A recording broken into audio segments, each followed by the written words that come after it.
시작. 그러나 위로부터 난 지혜는 첫째 순수하고 다음으로 화평하며 부드럽고 간청을 잘 들어주며 긍휼과 선한 열매로 가득하고 차별이 없고 위선이 없나니 의의 열매는 화평케 하는 자들의 화평 속에서 뿌려졌느니라. 아멘. 주님, 이 말씀을 주님께 맡기며 인도해 주시기를 원합니다. 우리 주 예수님의 귀한 존함을 받도록 기도합니다. 아멘. 앉으시겠습니다. 오늘도 하늘로부터 온 지혜와 세상에서 난 지혜에서 더 특별히 이제 하늘에서 난 지혜의 특성, 자, 하늘에서 위로부터 오는 지혜의 특성, 그 위로부터 오는 지혜의 출처, 온유함, 또한 순수함, 화평, 부드러움, 간청을 잘 들어주는 것, 긍휼, 선한 열매로 가득한 것, 지난 시간에 차별이 없음, 많이 했죠? 상당히 많이 했어. 오늘은 여기에 이제 그 다음에 나오는 위선이 없나니, 위선에 대해서 우리가 오늘 살펴보도록 하겠습니다. 위선이 없나니. 위선이 없다는 말이 무슨 뜻입니까? 위선이 없다. 무슨 뜻일까요? 예. 위선이 없다는 말은 거짓이 없다. 네, 잘 말씀하셨어요. 네. 바로 우리가 또 자주 쓰는 한자 사자성어가 있습니다. 표리부동이란 말입니다. 표리부동이란 말이 뭡니까? 마음이 엄충맞아 겉과 속이 다르다라는 뜻입니다. 그래서 엄충맞다라는 것들을 또 사전을 보면 이 엄충이란 뜻이 뭐냐? 마음이 검고 내숭스럽고 불량하다라는 뜻입니다. 그러니까 마음이 검다라는 것은 우리가 마음이 시커멓다는 말은 뭐예요? 거짓되다는 거죠. 그렇죠? 거짓되고 내숭을 들고 불량하고 그리고 겉과 속이 다르다라는 것입니다. 이것이 바로 위선과 관련되어 있다는 것입니다. 바로 아까 위선했다는 것은 그렇죠? 위선이 없다는 것은 거짓이 없다는 것이지만 위선이란 말은 거짓이 가득하다 이런 뜻입니다. 거짓으로 행동한다라고 우리가 쉽게 이야기할 수 있을 것입니다. 하늘로부터 오는 지혜의 특성은 위선이 없다는 것입니다. 이 위선의 그리스어는 가면을 쓴 사람 또는 배우를 뜻합니다. 이 그리스어가 가면을 썼다 또는 그 가면을 쓴 사람 또는 그 배우를 말한다. 여러분, 배우는 뭡니까? 자기가 아닌 것을 연기하는 거죠. 맞습니까? 자, 제가 전에 위선에 대해서 잠깐 이야기하면서 차별이 없음과 관련해서도 말하면서 위선에 대해서 잠깐 말했는데 위선이 뭐냐? 사실이야 보면 어떤 분이 이렇게 말했어요. 자기 혼자 있을 때는 위선이 없는데 다른 사람들이 등장할 때 위선이 나타나게 된다 그랬어요. 다른 사람들이 나타날 때. 그러니까 다른 사람들이 개입될 때 이런 마음에 원래 자기의 모습이 아닌 다른 모습을 자아낸다는 것입니다. 그래서 제가 여러분들에게 추천해 주고 싶은 책이 하나 있는데 그것이 뭐냐면 레리 크랩이라는 사람이 적었던 영적 가면을 벗어라 하는 책이 있어요. 우리 교회에 한번 주문을 해서 갖다 놓을까 하는 생각도 있습니다. 영적 가면을 벗어라. 이 영적 가면과 관련해서 또 몇 가지 중요한 이런 개념들을 이렇게 정리해 보면 이 어떤 사람 중에는 피상적인 외형주의자가 있고 어떤 사람은 또한 자기 보호를 하려고 하는 경향을 가진 사람이 있고 또 어떤 사람은 다른 사람에게 내가 아닌 다른 사람에게 자꾸 강요를 한다는 것입니다. 이 피상적인 외형주의자는 자신이 그냥 내가 다룰 수 있다고 생각하는 문제만을 다루고 나머지는 그냥 무시하면서 인생을 살아가는 사람들을 말합니다. 이 사람들은 피상적인 외형주의자는 자기가 그냥 다룰 수 있는 것만 하고 나머지는 그냥 무시해버리고 살아가는 거예요. 신경 안 써버린다는 거죠. 우리가 세상 삶을 그렇게 살 수는 없지 않습니까? 그렇죠? 또 어떤 두 번째 부류는 자기 보호를 하려는 죄를 가지고 있다 그래서 자기 보호. 무슨 뜻이냐면 사랑받고자 하는 정당한 욕구가 다른 사람을 사랑해야 하는 명령을 무시하고, 자, 잘 들으세요. 상처를 받지 않으려고 벽을 쌓는다라는 겁니다. 이것도 일종의 영적 가면의 특성 중에 하나는 것이죠. 상처를 받지 않으려고 자꾸 회피하고 벽을 쌓는 거예요. 그러니까 그 이상은 안 들어가려고 그러는 거예요. 더 이상 개입하지 않으려고 그래요. 그러나 사랑은 그런 것이 아니라는 거죠. 여기도 나오잖아요. 다른 사람을 사랑해야 하는 명령을 무시하고 상처받지 않으려고 벽을 쌓는다. 혹시 내가 그런 사람은 아닌가요? 또 강요의 죄에 대해서 이렇게 말해요. 우리가 스스로 목마름을 해결하려고 할 때에 우리의 생존은 우물을 파는 것의 성공 여부에 달려있게 된다. 자, 예를 들자면 배우자가 우리의 필요를 채워주기를 그냥 강요하고, 당신이 나의 이런 상황을 채워줘야 돼 하고 강요하고, 또 자녀들에게는 경건의 훈련의 열매를 드러내기를 강요하고, 교회가 어떤 사역을 통해서 우리의 관심에 민감하기를 자꾸 강요하고, 또한 앞에서 천천히 가는 차가 길을 비키기를 강요하고, 과거에 받았던 상처를 아무도 다시 주지 않기를 강요하고, 쾌락을 즐길 수 있기를 강요한다. 그러니까 나를 지키기 위해서 다른 사람들에게 자꾸 내 중심적으로 모든 걸 강요하는 것이죠. 내가 원하는 방향으로 내 중심적으로 모든 걸 강요한다는 것입니다. 자, 우리는 모두 다 이런 성향들을 가질 수 있습니다. 이런 것들이 이제 포장되고 겉으로 나타내지 않으려고 하다 보니까 어떻게 돼요? 가면을 쓰게 되고 윗선으로 포장을 하게 된다는 것입니다. 우리는 우리의 자신의 면모를 제대로 보려면 하나님 앞에서 정직해야 됩니다. 자, 하늘로부터 오는 지혜는 윗선이 없어요. 인간의 지혜가 일하는 곳에는, 그런데 인간의 지혜가 일하는 곳에는 거칠에 그럴싸한 포장들, 잘 보이기 위해서 과장하고 포장하는 것들, 심지어는 우리가 체면치레라고 해요. 체면치레, 이런 것, 위신이라고 그러죠. 체면치레, 위신이 개입되게 됩니다. 이 위선 혹은 외식은 바른 믿음 생활을 하는 데 있어 가장 큰 장애물 중에 하나이고, 하나님 보시기에도 가증한 것이라고 할 수 있습니다.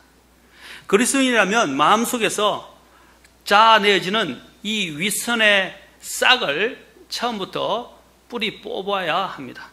그러한 강한 의지와 하나님 앞에서 결단이 필요합니다.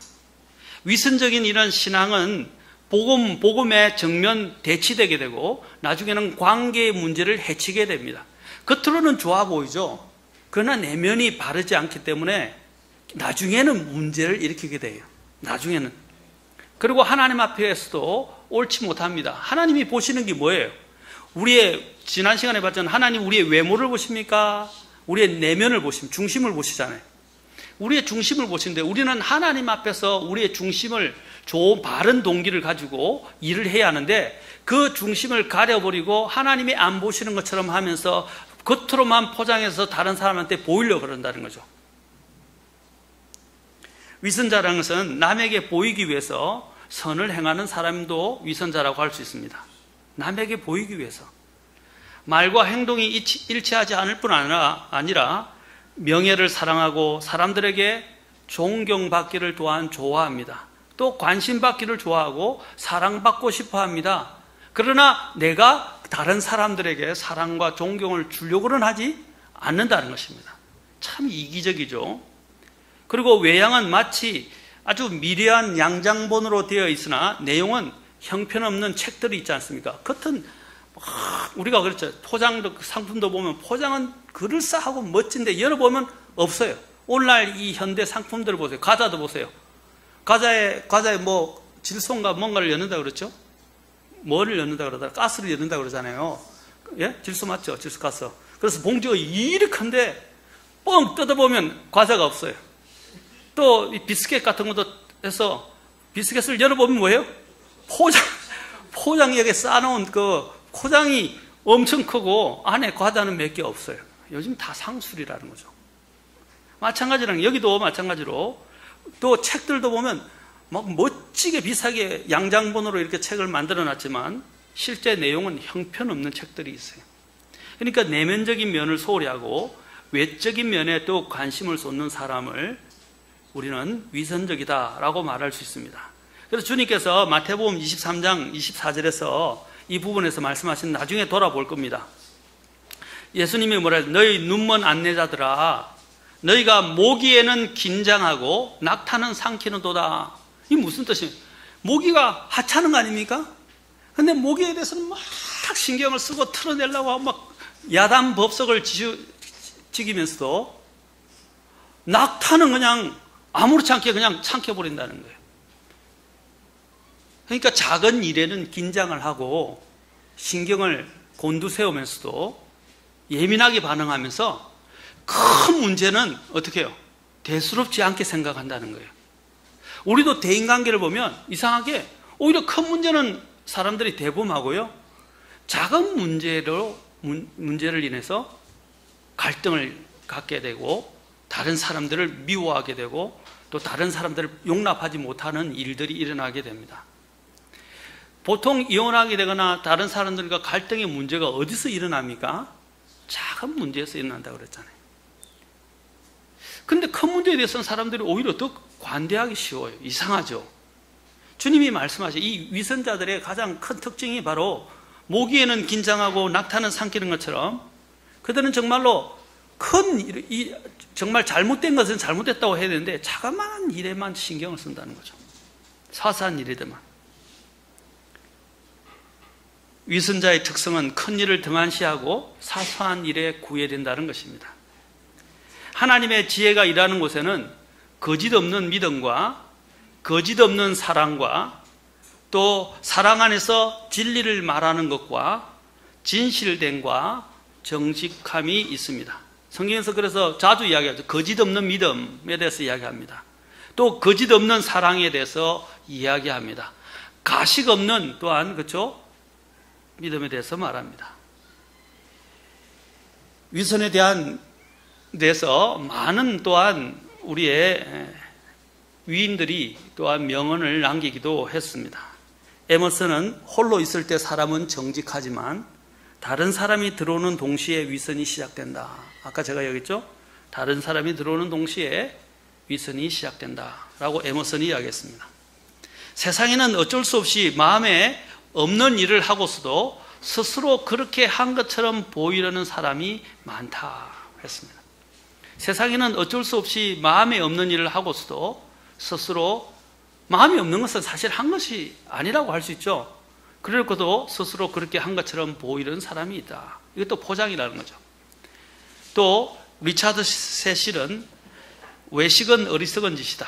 자신의 인격이나 인품이 아닌 것을 유지하려고 애쓰는 것보다 사실 그대로 자신을 보이는 것이 훨씬 더 쉽고 안전하며 즐겁다라고 되어 있습니다. 여러분, 거짓으로 행동하면요 불편해져요. 내 양심이 알아요. 그렇죠? 그러나 손해를 보지만 내가 아까 이야기한 것처럼 내 자신을 있는 그대로 보여주면 어떻게 해요? 보여주면 마음이 편해요. 발 뻗고 잘 수 있어요. 맞습니까? 그런데 거짓으로 나를 포장하고 거짓으로 나타내 보이고 난 다음에 지나보면 뭐예요? 마음이 불편하고 잠자리도 불편해지는 거예요. 유명한 강해 설교자 매튜 헨리도 위선은 그리스도의 제복을 입고 악마의 고역을 하는 것이다 라고 했어요. 멋있는 말이죠.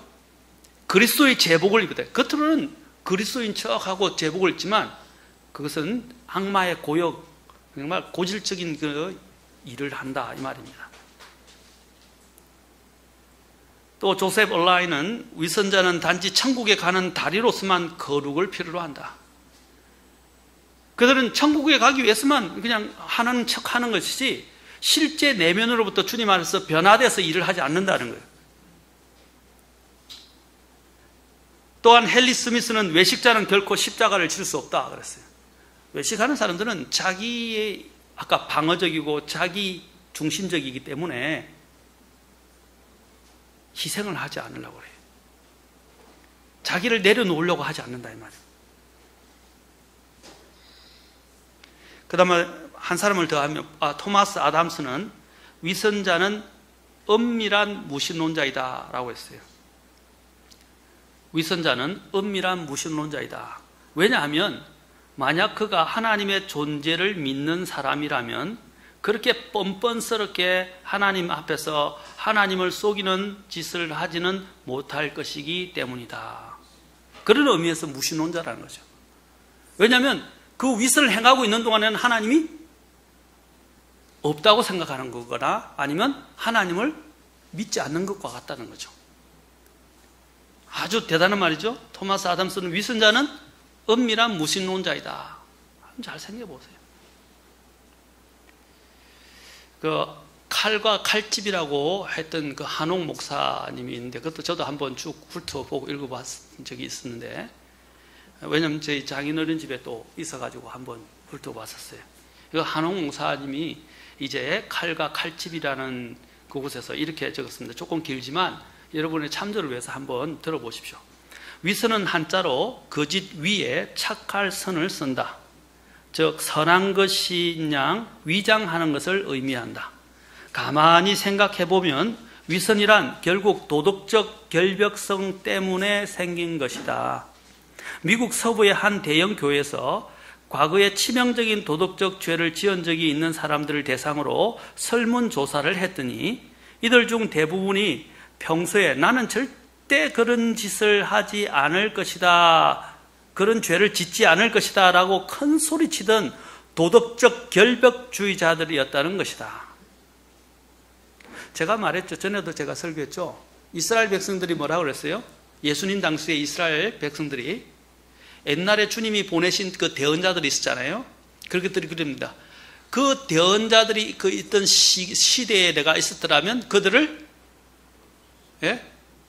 그들을 돌로 쳐서 죽이거나 그들을 멀리하거나 그렇죠. 비난하거나 정죄하고 돌로 쳐서 죽이지는 않았을 거라는 거죠. 그들은 그렇게 이야기합니다. 주님 앞에서 그렇게 이야기해요. 그래서 주님이 뭐라고 그러셨어요? 그들은 누구를 죽였어요? 결국 메시아를 죽였단 말이에요. 자기들은 그렇게 이야기해요. 내가 그 대언자들 시대에 있었더라면 나는 그렇게 안 했을 것이다. 하나님을 대적하지는 않았을 것이다 라고 이야기한다는 거죠. 자신 있게. 그러나 그들은 뭐예요? 이런 아까 여기서 이야기하는 도덕적 결벽주의자들처럼 되어서 자신 앞에 나타난 메시아를 알아보지도 못했고 그 메시아 앞에서 그 짓을 행하고 있었고 결국 그 메시아를 십자가에 못 박아 죽도록 넘겨주었다는 것입니다. 여러분, 도덕적 결벽주의는 특히 어떤 책에서는 그것을 완전주의의 정상이라고 말합니다. 무서운 일입니다. 우리는 완전할 수 없어요. 왜 우리가 그리스도를 믿습니까? 완전하지 못하기 때문이죠. 오직 그리스도만이 나를 의로 입혀주시고 완전하게 해줄 수 있어요. 내가 완전하다면 나는 그리스도가 필요 없어요. 맞습니까? 그런 내가 그런 완전주의적 결벽적인 우리가 죄로부터는 멀어지고 죄를 미워해야 되지만 우리는 그 죄의 그 결벽을 갖기 위해서 그렇죠? 자기를 포장하는 일이 있어서는 안 된다는 것입니다. 그냥 자신을 있는 그대로 인정하라 이 말입니다. 그리고 계속 이야기합니다. 잘 보세요. 도덕적 결벽주의자들이었다는 것이다. 개혁을 한다. 부정부패를 척결한다. 새 역사를 만든다고 하면서 정의의 칼을 높이 드는 사람들의 문제는 자기 자신이 가장 먼저 개혁되어야 할 대상임을 모르고 있는 것이다. 이게 쓰여진 지 벌써 제가 알기로는 오래전에 쓰여졌어요. 이 책이. 그런데 사실 오늘 시대상을 또 잘 말해주고 있죠. 오늘 지금 정부가 하는 게 뭐예요? 적폐청산, 정의, 공평 이야기 하잖아요. 자기들이 나중에 그 칼이 자기들에게 갈 거라는 걸 모르고 있고 자기들이 치부를 가리고 있어요. 자기들은 어떤 죄를 짓고 있는지 모르고 자기들은 마치 거룩긴 양 포장을 하면서 지금 막 과거를 들쑤셔서 전부를 다 물론 바로 잡을 건 바로 잡아야 되겠지만 자신을 쳐다보고 성찰하지는 않고 다른 사람들의 죄를 다 뒤집어 놓으려고 해요. 하나님 앞에 가정한 거예요. 그게 뭐냐? 공평하지 않는 조울이에요. 추가 다른 조울이라 이 말입니다. 그것은 주님 보시기에 뭐라 그랬어요? 가정한 것이라 그랬어요, 하나님. 우리도 마찬가지예요. 이 도덕적 결벽주의가 이런 경우가 많다는 거예요. 자, 그래서 목사는 자신이 설교를 하는 자신이 가장 먼저 들어야 하는 부족한 존재임을 인정할 때 비로소 참된 목자의 자격을 갖게 된다. 남편이 잘못했다고 사과할 때 아내는 비로소 남편을 존경하고 위하게 된다. 부모가 말만큼 살지 못하는 자신의 부족한 모습 때문에 자녀들이 제대로 못 크고 있음을 인정할 때 그 자녀는 비로소 부모의 마음으로 몰입해 들어온다. 인간은 한없이 약한 존재다. 그러나 문제는 자신이 약함을 쉽게 인정하려 하지 않는 우리의 어줍지 않은 자존심이다. 문제가 자존심이래. 자신의 약함을 인정해야 하는데 어줍지 않은 그 자존심을 지키려고 그걸 인정하지 않는 거예요. 만일 하나님께서 우리가 한 대로 일일이 다 보응하시면 우린 살아남지 못할 것이다. 제가 이게 뭐라고 그랬어요? 이것이 긍휼이다 그랬죠. 긍휼. 하나님의 긍휼. 그렇죠? 하나님은 뻔히 아시면서도 모르는 척 우리 잘못을 덮어주시고 쏘아주시고 끊임없이 사랑해 주셨다. 이제는 우리가 스스로의 부족함을 인정하고 하나님께 나아가야 할 때다라고 이야기했어요. 아주 예리하게 잘 적어놨죠? 사랑하는 성도 여러분, 우리 자신을 그대로 있는 그대로 인정하십시오. 포장하려 하지 마세요. 밀어내려 하지 마세요. 누가 나를 이야기하면 네, 그런 사람이야. 나는 약한 사람이야. 그러나 한 가지 더 이야기해 주세요. 저는 이렇게 이야기하고 싶고요. 이렇게 이야기했어요. 주님이 나를 받아주셨어. 아멘? 다른 사람이 뭐라고 하든 나는 내 죄를 인정하고 내 잘못을 인정하고 내 약함을 인정해. 그러나 주님이 나를 위해서 십자가에 죽으셨고 주님이 나를 받아주셨단 말이야. 아멘? 그렇게 이야기할 수, 떳떳하게 이야기할 수, 자기를 감추려 하지 말라 이 말입니다. 네, 나는 그렇게 약한 사람이에요. 부족한 사람입니다. 네. 그럼에도 불구하고 우리 주님은 나를 사랑하시고 나를 받아주셨어요. 그래서 내가 존재하고 내가 지금 여기서 내 자존감이 이제 주님 안에서 살아나 있는 것입니다. 이렇게 이야기할 수 있어야 됩니다. 아멘? 그리고 다른 사람도 마찬가지예요. 다른 사람 볼 때 주님이 뭐라고 했어요? 다른 사람도 주님의 하나님의 형상으로 지음받은 사람이라고. 그래 하나님 앞에서는 그 사람을 세울 수 있는 권능이 있다면 연약한 자를 세우고 강한 자를 무너뜨릴 수 있는 권세가 주님께 있다 이 말입니다. 그 사람도 하나님의 형상으로 지음받은 사람이란 말이에요. 그걸 인정할 줄 알아야 됩니다. 스펄전 목사님은 위선적 신앙을 빗대어서 비 없는 구름과 같고 물이라고는 한 방울도 없이 바짝 말라버린 겨울과도 같다라고 말했어요. 여러분, 비 없는 구름이 어디에 나오는지 아세요? 사실은 유다서에 나와요. 거짓된 은사를 주장하는 사람들, 거짓 대언자들, 거짓 교사들이 뭘 주장하느냐? 그들이 하는 행동을 보면 비 없는 구름이 뭐죠? 구름이 오는 이유가 뭐죠? 우리가 비를 바라잖아요. 근데 구름이 먹구름처럼 쫙 지금 농사에 비가 지금 굉장히 필요한데 막 먹구름이 오는 것 같은데 비가 안 나요. 바로 그 사실을 묘사하는 게 유다서가 묘사하는 거예요. 거짓 대언자들이 그와 같다네. 진짜를 줘야 되는데 진짜를 주지 못하는 거예요. 말만 하는 거예요. 거짓 역사만 일으키는다 이 말이에요. 근데 사람들이 이상하게 쏘가 넘어가죠. 그래서 위선적 신앙이 이와 같다. 비 없는 구름이다. 진짜 필요한 걸 주지 못한다 이 말이죠. 그리고 이렇게 말합니다. 스펄전 목사님. 그리고 마치 연극 배우가 왕의 복장으로 분장하여 무대 위를 넘넘이 거닐다가 연극이 끝난 후에는 평복으로 갈아입고 가난한 자신의 삶으로 돌아가 부끄러움을 느끼는 것과 같은 것이다 라고 했어요. 스펄전 목사님이 이야기한 거예요. 그렇게 비유하면서 설교를 했습니다. 또 양창삼이라는 분께서 두란노 서원에서 톨스토이 얼굴이 빨개진 이유라는 책에서 이렇게 말했습니다. 잘 들으십시오. 제가 다음 시간에 성경적으로 쭉 설교할 건데 오늘은 많은 다른 분들의 이 글들을 좀 여러분들에게 소개해 드리려고 합니다. 화장을 가장 먼저 시작한 사람들은, 잘 드세요, 화장하는 사람들. 화장을 가장 먼저 시작한 사람들은 고대 이집트 여인들이었다고 한다. 자기 매력을 한층 돋보이게 하려는 의도에 쓰였다. 천연두가 유행하던 중세에는 마마 자국을 감추기 위해서 화장을 진하게 했다. 서커스단의 도화사는 사람들을 웃기기 위해서, 우리가 아는 피에로 같은 사람들이죠. 그 피에로 화장을 한다. 아프리카나 유기니 원주민들은 전쟁을 할 때 무섭게 보이려고 화장을 한다. 마치 카멜레온이 상대방과 싸울 때 붉은색을 진하게 내는 것처럼 말이다. 화장을 하는 경우들은 저마다 다 다르다. 하지만 그 이유를 따져보면 남을 속이기 위한 것으로 집약된다. 화장을 잘하면 얼굴의 결점도 감춰지고 더 아름답게 보인다. 화장은 여성들만의 전유물이 아니다. 다만 그 형태가 다를 뿐이다. 남자, 여자 가릴 것 없이 사람들은 여러 가지 모양으로 화장을 한다.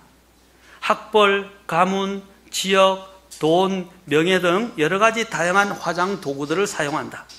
그것으로 자기의 본성을 가리고 남 앞에서 멋진 사람으로 내보이고자 한다. 그러나 얼굴에서 화장이 지워질 때 추한 모습들이 하나씩 드러난다. 지워진 자국에서 차츰 드러나는 본래의 얼굴이 곱기는 어렵다. 이 세상에 살면서 우리는 얼마든지 화장을 하며 살 수 있다.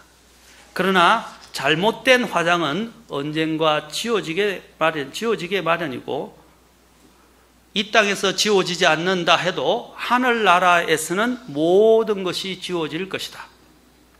위조화폐가 통용되지 않듯 하늘나라에서는 거짓이나 위선이 통하지 않는다. 교회에서나마 참 모습으로 살 수 없을까? 참 잘 적었죠? 혹시 나는 이런 위선으로 나를 포장하고 있지는 않습니까? 제가 전에 말씀드렸죠. 한 번 신문에 났는데 결혼식을 해서 신부가 결혼식을 가서 아침에 자고 일어나 보니까 신부 얼굴이 영 다른 사람이었어요. 너무 추악해서. 그래서 쇼크를 먹어서 그 다음날 그날 바로 가서 이혼 소송을 내가지고 이혼했다고 그러잖아요. 얼마 전에 신문 나, 그것도 오래되지 않았어요. 자고 나니까 얼굴이 다른 거예요. 그래서 화장만 보고 그 사람의 얼굴을 오인하고 결국에는 충격을 받았다는 이야기가 있습니다. 사랑하는 성도 여러분, 지금은 화장을 이야기하는 게 아니라 우리가 위선으로 우리 자신을 화장하고 있다는 것이죠. 우리를 포장한다는 거예요. 우리의 실체를 가리려고 한다는 것입니다. 우리도 그렇죠. 내가 믿음이 좋은 사람인 것처럼 사람들에게 나타내 볼 수도 있어요. 그러나 실제적인 내면과 실제적인 삶은 그리스도와 관계가 먼 삶을 사는 경우도 많다는 것입니다. 자, 자신을 인정하고 사랑하고 자신감이 넘치는 사람은요, 다시 말씀드립니다. 자신을 인정할 줄 알고 자신을 주님 앞에서 있는 그대로 인정하고 사랑하고 그 주님 안에서 자신감이 넘치는 사람은, 아까 말씀드렸잖아요. 다른 사람 앞에 내 죄를 이야기하면, 내 연약함과 내 약점을 이야기하면 뭐라고 그랬어요? 아, 그래, 나는 약한 사람이야. 그게 내 모습이야. 그렇죠? 그런데 우리가 어디서 당당해질 수 있는 거예요? 주님이 나를 값주고 사셨어. 주님이 나로 그분의 의로 옷 입혀 주셨어요. 내가 주님 때문에 나는 존재해요. 주님이 나를 사랑해 주셨어요. 내 이 단점에도 불구하고, 이 결함에도 불구하고, 이 죄에도 불구하고 주님이 나를 용서해 주고 사랑해 주셨어요. 그래서 나는 의미가 있고 가치가 있어요. 아멘? 그렇게 당당하란 말입니다. 그래서 주님 안에서 자신이 넘치는 사람은 자신을 결코 숨기거나 포장하거나 과장할 필요가 없다는 것입니다. 그냥 있는 그대로 보여줘도 문제가 안 돼요. 당당하지 않습니까? 그런데 마음이 허하거나 자존감이 낮은 사람들은 화장이나 치장이나 이런 곳에 시간과 정열과 돈을 쏟는다고 생각합니다. 이거는 제가 이야기하는 거예요, 여러분들에게 지금. 왜냐하면 자신의 나약함, 결함, 왜소, 낮은 자존감을 가리려고 하기 때문입니다. 이것은 위선이고 바로 거짓되이 포장하는 자신의 모습입니다.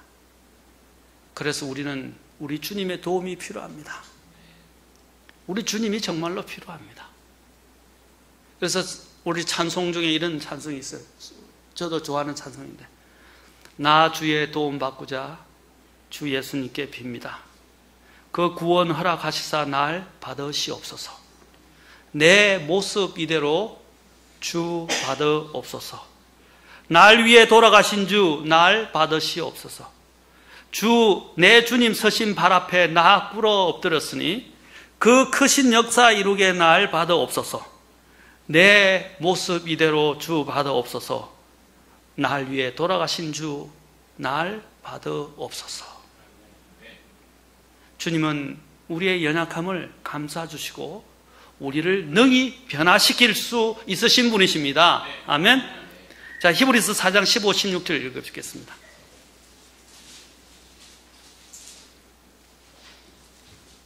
히브리서 4장 15, 16절입니다. 같이 읽겠습니다. 시작. 우리에게 계신 대제사장은 우리의 연약함의 감정을 몸소 느끼지 못하시는 분이 아니요 모든 점에서 우리와 똑같이 시험을 받으셨으되 죄는 없으신 분이시니라. 그러므로 우리가 긍휼을 얻고 필요한 때에 도우시는 은혜를 얻기 위해 은혜의 왕자로 담대히 갈 것이니라. 우리 주님은 우리의 연약함의 감정을 몸소 느끼지, 만지지 못하시는 분이 아니다 이 말입니다. 다 만져서 알 수 있단 말입니다. 감지하고 느낄 수 있단 말입니다. 그래서 우리는 어떻게 해요? 그러므로, 이게 중요해요. 그러므로 우리가 긍휼을 얻고 필요한 때에 도우시는 은혜를 얻기 위해서 자신을 가면을 쓰고 포장하지 말고 은혜의 왕자로 담대히 갈 것입니다. 아멘. 주님께 나아갑시다. 그리고 주님 앞에서 정직합시다. 자신을 포장하지 맙시다. 아까도 얘기했죠. 자신의 내면이 허한 사람들이 자꾸 얼굴을 화장하고 포장하고 자꾸 자신의 내면이 허한 것을 화장이나 위선으로 가리려고 하는 거예요. 내면이 튼튼한 사람은요, 자상이 튼튼한 사람이에요. 우리의 자상은 주님 안에서 있는 거예요. 그래서 내면이 튼튼한 사람들은 굴하지 않아요. 다른 사람들에 대해서. 사람들에게 보이려고 자신을 또한 가식적으로 가리려고도 하지도 않아요. 그냥 있는 모습대로 보여주세요. 오늘날 우리의 삶 속에 너무 이런 위선이 많이 들어왔어요. 아까도 얘기했죠. 위선은 심각한 문제입니다. 그리고 이것은 하나님께 대해서 거짓말하려는 것이고 또한 다른 사람들에게 거짓말하는 것입니다. 성경에서는 거짓 없는 믿음, 거짓 없는 사랑에 이르라고 말씀하셨어요. 우리에게서 이제 위선의 가면을 치웁시다.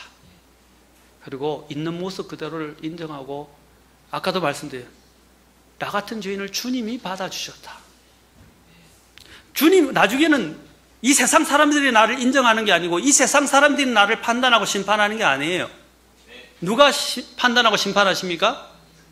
하늘에 계신 우리 주님이 판단하고 인정하는 거예요. 이 세상 사람들의 인정을 받은 모든 부분은 다 날아가 버릴 거예요. 하나님을 위해서, 하나님의 영광을 위해서 하지 않은 모든 것들은 다, 그 동기마저도 다 어떻게 해요? 다 불을 통과하면서, 그리스도의 심판성을 통과하면서 다 불타 없어져 버릴 것이에요. 하나님께 인정받는 사람이 되도록 합시다. 그러기 위해서는 어떻게 해요? 인간 앞에 가리고 있었던 모든 위선의 그 포장들을, 가식들을 다 벗어버립시다. 아까 여기서 레리 크랩이 이야기한 것처럼 영적 가면을 벗어라. 다음 시간에 예수님께서 위선에 대해서 어떻게 말씀하셨는지, 또 성경이 위선에 대해서 어떻게 말씀하셨는지, 위선의 결과가 무엇인지, 이런 것들을 다음 시간에 계속해서 살펴보도록 하겠습니다. 기도하겠습니다.